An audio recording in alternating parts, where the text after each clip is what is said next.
Hey folks, I'm finally back. This is Tom Mills with Paleo Planet with Chapter 4 of the Stone Age Bow series. When we left off, we were starting to floor tiller the bow. One limb was very stiff. That's the limb I'm pointing at here.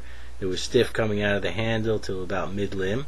The other limb there on my right side is pretty good.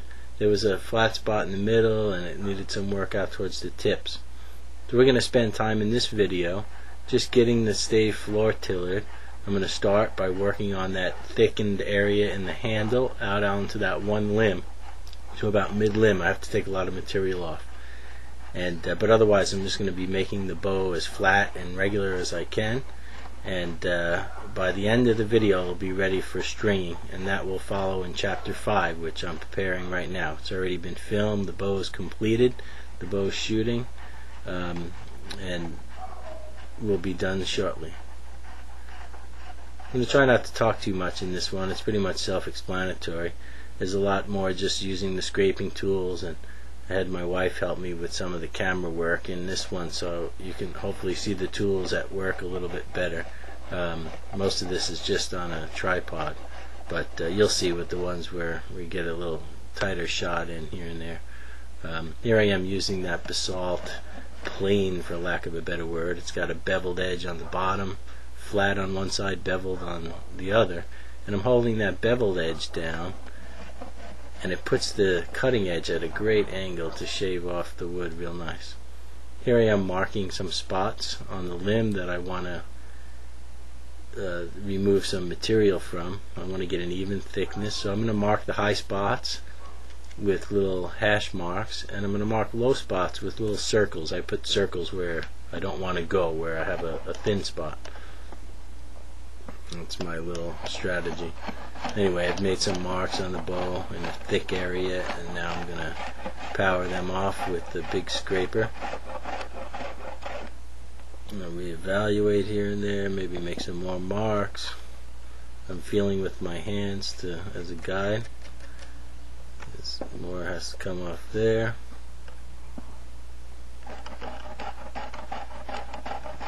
And at this point it's just a lot of careful work, scraping the high spots down, making it flat and regular, removing humps and bumps and dips and all that kind of thing.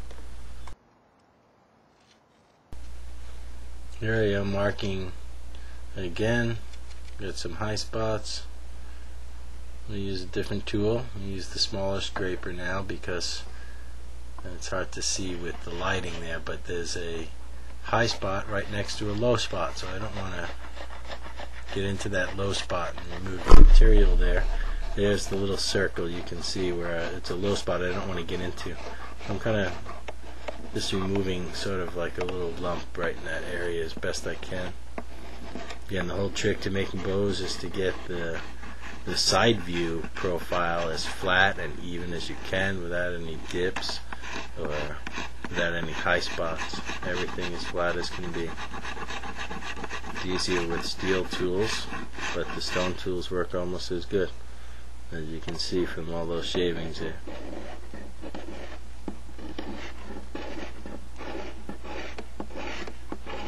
Still using that hafted scraper. A lot of people ask me, why do you bother hafting knife blades and things like that? And you really just get a lot more leverage. Here's a chunk of sandstone I'm using to just true up. When you get out near the tips, you get a lot of chatter marks, even with steel tools, for some reason. And I'm just kind of removing these little chatter marks, for lack of a better word, just little like rough spots, smoothing it out, and then going back to my hafted scraper, clean up those tips. On both limbs, the tip areas, the last like 6 or 8 inches, are kind of stiff at this point, so I'm narrowing them out because I want them to bend a little bit but not very much. So I'm being kind of careful. I'm narrowing them and kind of thinning them out at the same time. Here I'm still using the sandstone to kind of smooth things out so I can go back at it with the scraper and avoid the chatter. Here's that basalt plane. Again, for lack of a better word, it's just a chunk of basalt, but I'm holding it a different way than before, and it's got a nice little sharp edge on one side.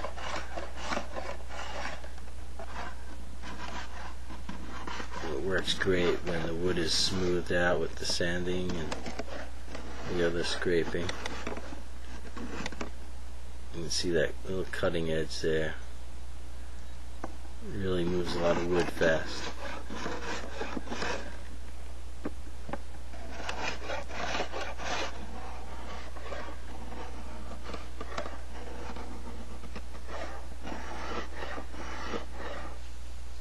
Test the floor tiller. It's good. The tips are a little stiff. I like to leave them a little stiff towards at this juncture. Just want to get it bending in the right areas. The last 6 or 8 inches I'm going to leave a little stiffer than the rest, but I'm going to thin those out. The front face profile, I'm going to narrow them down so they come kind of to pointed ends a little bit. I have to do that a little slowly. Just a little stiff in by the handle still on that one limb. I like to get it bending a little in the handle. It's a short piece of wood.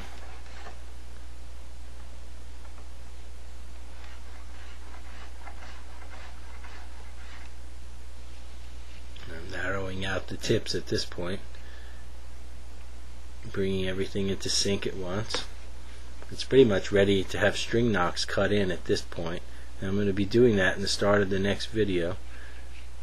The floor tiller is almost perfect. Hopefully on the first stringing we'll have a nice bend. We'll just have to clean up things here and there. It looks a little stiff out at the tips, but that's okay. I'm going to leave it like that probably for now.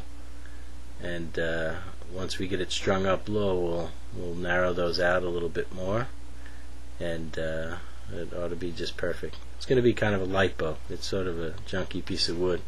But I'll be back shortly. I've got the number 5 on its way. See you in a few minutes.